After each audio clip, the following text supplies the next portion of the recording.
Have you watched the news lately?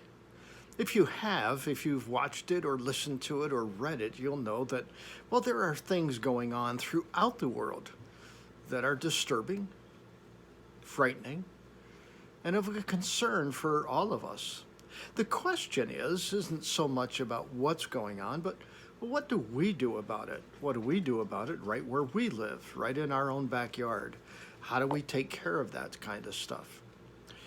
It's interesting to me as I've read scripture and read the history of Israel that the rise and fall of countries is a normal part of history, whether it's biblical history or secular history.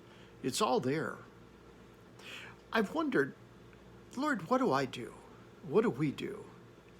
I think that the best advice that I can give for any of us, including myself, is found in Matthew, in Matthew chapter 6, I believe it is, where Jesus talked about how to pray. And there's one part of that prayer that is so significant in my thinking, and that is that he said, pray that his kingdom would come on earth just as it is in heaven. I'll tell you what, when I'm praying for things, I have found that if I pray that God, let your kingdom rule over this situation, let your kingdom be a part of their thinking or my thinking or the situation. Let your kingdom rule just like it does in heaven. And may we become true subjects of your kingdom, however that will look. The reason I like praying that way is that, well, I'm trying to pray God's will, and I don't know what God's will is. If I look at the history of Israel in the scriptures, I know that God's plan was for them to be his people. But they had other plans.